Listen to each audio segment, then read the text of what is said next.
morning po mga lods. Dito po ako sa Barangay Hall. Kumuha po kami ng QCID. Ayan, kasama ko yung aking may bahay, ang aking sinday. Kaya lang wala pa yung anak ko. Siya po yung nahuling kumukuha.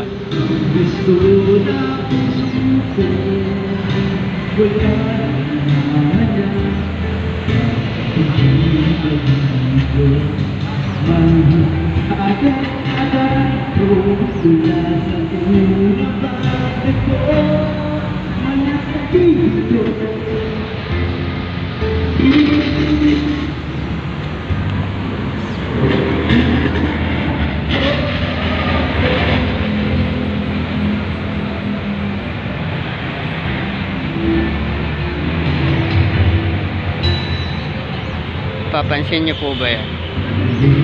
Yan nga po yan. Kapilya po. Kapilya na Iglesia ni Cristo.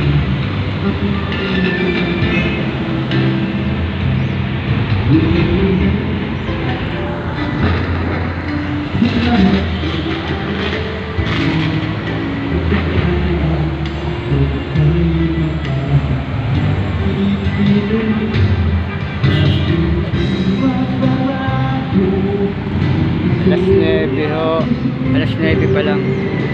Pero grabe na po ang init. Ang tindi ng init. Sige po mga lods, mga kapatid. Maraming salamat po sa inyong pagsubaybay. Thank you po.